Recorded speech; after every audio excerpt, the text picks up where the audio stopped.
Good morning, everyone. I'm Asha Alexander, principal at the GEMS Legacy School, Dubai, and executive leader of climate change for all of the 43 schools of GEMS education in the Middle East. Having been given this particular position, I was fortunate to understand what power collaboration has. And since I heard about storytelling, I will begin with a small story, though it was not my intention to start, and I hope I don't overdo my time. I wonder if you've heard about the Choluteca Bridge. How many can you show me by raising hands? Yes, there's one person who's heard about the Choluteca Bridge. Now, Choluteca Bridge was a bridge built in the Honduras in Central America. And that place is known for its storms and tsunamis and things that happen. It's a very precarious weather conditions that occur there.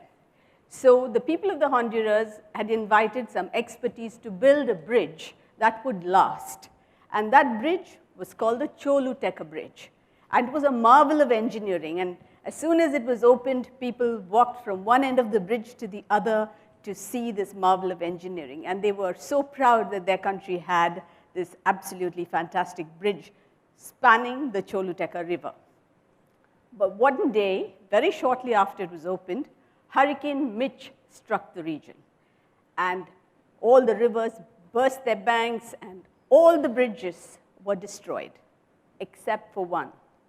That was the Choluteca Bridge. It was still standing. But something had happened when the river broke its banks. The river changed its course. Instead of flowing under the bridge, it now flowed alongside the bridge. The bridge was still standing, but the purpose for which the bridge was built was no longer relevant. It is a metaphor for changes we experience in our education system. Indiraji had just mentioned that our education system is a legacy which we've got from our predecessors, and it's no longer relevant. Yet we continue to educate children using the self-same method. Why am I talking? Because I firmly believe that collaboration is the primary driver if we have to benefit in the future. We've taught our children to sit behind individual desks, follow their individual ambitions, and try and climb the career path individually. But today's problems that are presented to us require a collaborative nature. It requires us to come together to learn from one another. And one of the places that we often forget is the community. Now, I work in a school which is not catering to the high end at Dubai. I cater to the mid-market section of Dubai, where the parents come from the lower economic background. I have 6,000 children in 2 facilities. Now, we don't have all the resources to give our children, 6,000 children, if I want them to have an equitable education. So what do? I map the community's resources to our curriculum. It takes a village to raise a child, and that is the truth. And it is dependent on every member of the community as adults to contribute to the learning of our children. If teachers and community members come together to support our children will have a better shot at life. We are very prone to grumbling and saying, I don't have this, I don't have that. What I did was, what does the community have? How can I use what the community has? So we mapped all of the resources. We found a waste management company, and they bring this bus to every school and teach children waste segregation at source. It's important to bring the problems in the community into your curriculum. Indiraji had just spoken about redefining our curriculum. A curriculum must grow around what happens around the individual in their context. And Dubai was faced with the problem of waste management. And unless children and adults change their behavior, we're not going to be able to solve the problem. Does this become part of the curriculum? Yes, it does. We did similar things with beach cleaning, and I think bringing ordinary people together can create extraordinary results. I have seen that when we embarked on planting a legacy, where we planted more than 50,000 trees with children and adults around the world. We also work with the nutrition expert I think children, especially in the Middle East, are prone to become very heavy, do not have enough place to run and take care of their physical well-being. So we work with Bounce Middle East, which is a trampolining activity. And we work with this nutrition expert to bring nutrition and fitness into the curriculum.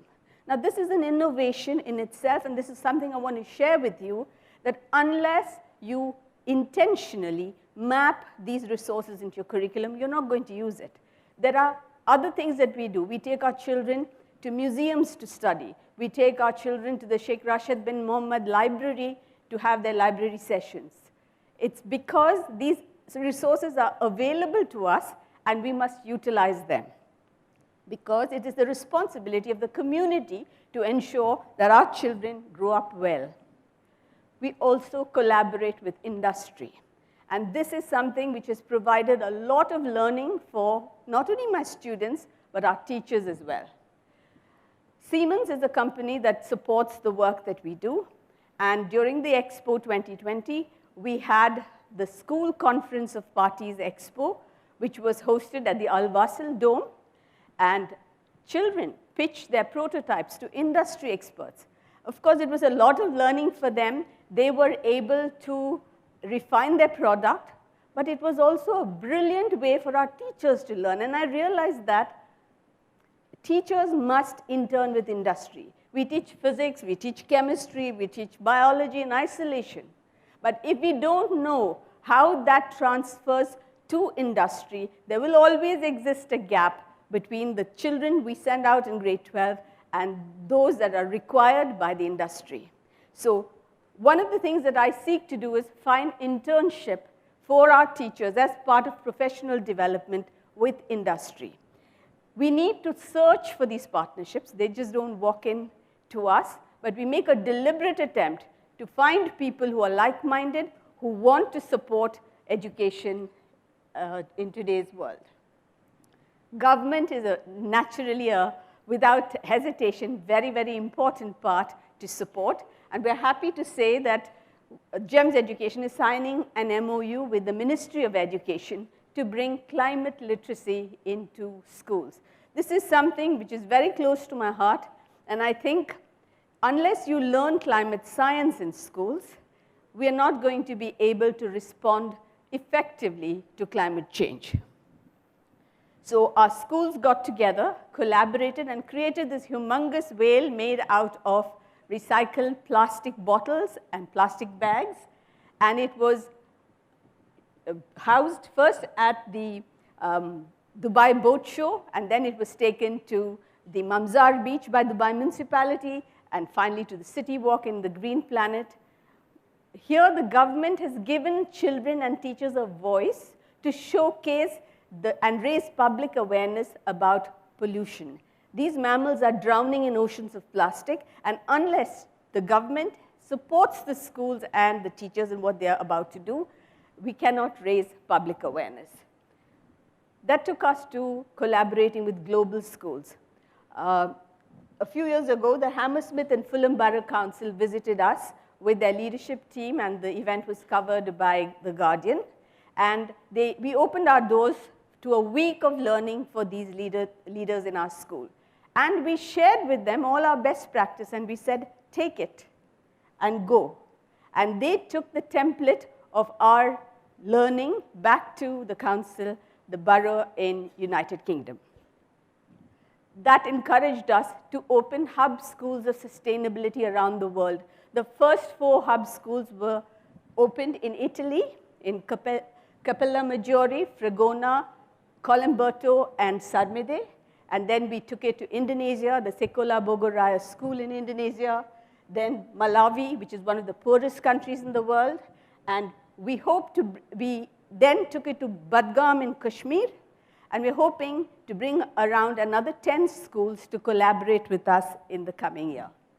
Country in its context, and we want to promote love for nature and environment, and our students both in Indonesia and in Dubai and across the world should learn to value trees and plants and the benefits they give. And this, I hope, is like a bridge that will be built between our schools and our countries, for promoting the sustainable practices and for looking after our environment. So we look forward to a continued collaboration with this wonderful school of Sikola Bogoraya, and we hope that for many years we will be able to grow generations of children who really value the environment. Thank you. We not only worked with global schools, local schools support us. We've taught them a lot around the UNCC courses, and in turn, these children are teaching our children Arabic. Wherever we've gone, and Indiraji talked about culture, whenever we visited a country, we've not only learned about what they do in school and their best practice, but we brought with us the culture of the world. We work with NGOs. This is something very close to my heart because I believe it is when you give of yourself that you truly give. And wherever we've gone, we've adopted schools. We adopted the Namadidi school in Malawi. This is a school supported by the UN food program where these children get just one meal a day. But we are trying to resource the school. We've also adopted the Yusuf Foundation in Badgam, Kashmir, where we are building a library for those children because they requested us for it. And just like Indiraji said again, and I was listening about teaching children, our children teach children at the Express Foundation and Beti Padhao, Beti Bachao after school hours, online, every single day. And now they're teaching children of ancillary staff because these children cannot come to Dubai. They're living in Philippines, in Bangladesh, in Sri Lanka, in India, and their children are taught by our children online after school hours. So this is something very, very close to our heart. We built a school in Malawi, we built a school in the Gaza Strip, and we continue to give because giving and generosity is something that must be taught. So our school was the only one in the United Arab Emirates to be recognized by His Highness Sheikh Mohammed bin Rashid Al Maktoum, the Vice President of the UAE and Prime Minister and ruler of Dubai. And we are very, very proud that we continue to teach our children generosity of spirit. It is not just about giving money, it's about giving time, it's giving of yourself. We also support the climate activist Lisi Priya Kangujam, who visited us. She has something called Mondays for Mother Nature. I honestly believe it's not just about realizing your vision. When you help realize someone else's vision, you're realizing a vision for the world. So Lisi wants to plant more trees in India, and every Monday, our children support her vision. We're supported in our endeavors by our leaders. Angus Mackay, the director of the Division of the Planet at UNITAR, Franco Assisi from Siemens Infrastructure Middle East, the former Secretary General Ban Ki-moon, and Dino Varki, who's the CEO of GEMS Education. Because without the support of leaders, young people cannot aspire and cannot give wings to their dreams. I'm hoping that in the coming years, we'll be able to collaborate with many schools. I want children to volunteer. One of the skills I want to give all children who leave the portals of my organization is the ability to volunteer, to give expecting nothing in return. And so we have instituted a program of 200 hours of volunteering between grades 8 and 12. Every student who graduates, it's mandatory that they would have done 200 hours of volunteering. Because without volunteering, collaboration in its true sense cannot happen. We must learn to give without expecting anything in return for ourselves. And that's it from me. Thank you, and I hope you will be able to take some of the practices, and I'm very happy to answer questions. If there's no time now, I'll meet you during the break. Thank you so much. Oh, that's beautiful. Really beautiful.